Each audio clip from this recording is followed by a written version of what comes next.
नमस्कार, आप देख रहे हैं नेड्रिक न्यूज। आपके साथ मैं हूं सपना दुबे। राम जन्मभूमि बाबरी मस्जिद भूमि विवाद मामले में अब एक और नया मोड़ आ गया है, जिसके बाद अब इस मामले में नवंबर तक फैसला सुनाया जा सकता है। दरअसल बुधवार को सुनवाई के दौरान सुप्रीम कोर्ट ने एक बार फिर दोनों पक्षों को इस मामले में मध्यस्थता के जरिए सुलझाने का प्रस्ताव पेश किया।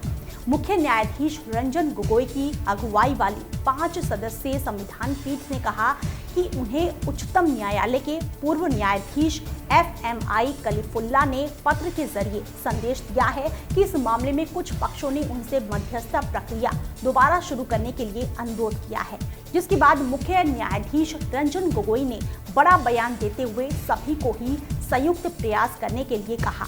उन्होंने कहा कि पक्षकार इस मामले में समझौता कर जल्द से जल्द अदालत को बताएं। अगर इस मामले में पक्षकार अब भी समझौता करना चाहते हैं तो वो अब भी ऐसा कर सकते हैं।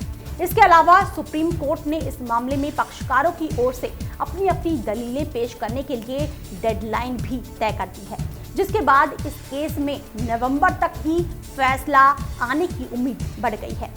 खबर में आगे बढ़ें उससे पहले आप चैनल को सब्सक्राइब जरूर कर लें, साथ ही बेल आइकन को जरूर दबाएं, जिससे हर अपडेट आप तक पहुंच पाए। आगे आपको बताते हैं कि चीफ जस्टिस ऑफ इंडिया ने बुधवार को ही इस मामले में सुनवाई की डेडलाइन तय करते हुए कहा कि 18 अक्टूबर तक ही पक्षकार अपनी दलीलें रख सकते हैं। तब तक इस भूमि विवाद मामले में रोजाना के ही आधार पर सुनवाई ऐसे ही जारी रहेगी। हालांकि इसी के साथ ही कोर्ट ने यह भी साफ कर दिया कि न्यायमूर्ति कलीफुल्ला की अगुवाई में मध्यस्थता प्रक्रिया अब भी जारी रहेगी और ऐसे ही कार्रवाई गोपनीय रखी जाएगी। इस सबके बीच हर मुद्दे पर खुलकर बोलने वाले ऑल इंडिया मजलिस ए इत्तेहादुल मुस्लिमीन के प्रमुख असदुद्दीन ओवैसी ने इस मुद्दे को लेकर एक बार फिर बीजेपी और शिवसेना को घेर लिया है। ओवैसी ने इस मामले में सुनवाई की डेडलाइन तय होने के बाद बयान दिया है कि सभी पक्षों को पूरा समय दिया जाना चाहिए।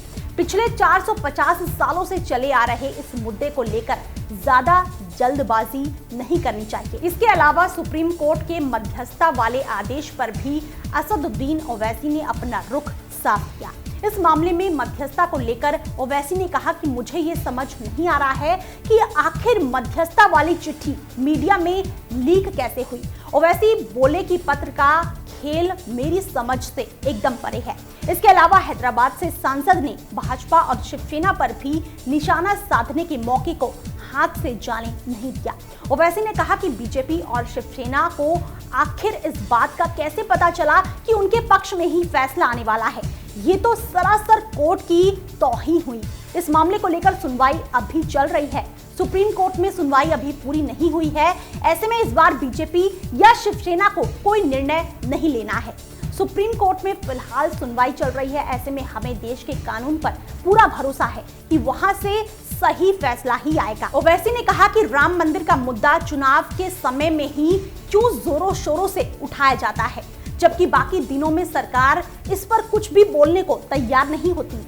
इसके अलावा ओवैसी ने कहा कि उन्हें नहीं मालूम कि शीर्ष अदालत इस मामले में क्या निर्णय लेती है, लेकिन उन्होंने साफ किया कि कोर्ट अब तक हर मुद्दे पर इंसाफ करता आया है और उम्मीद है कि इस बार भी कोर्ट इंसाफ ही करेगा। जिसके बाद अब देखना होगा कि आखिर इस मामले में अब क्या नया मोड़ आता है। ओवैसी के इस बयान पर बीजेपी शिवसेना की तरफ से क्या प्रतिक्रिया आती है। फिलहाल इतना ही। बाकी ऐसी और वीडियोस के लिए आप चैनल को सब्सक्राइब करना ना भूलें।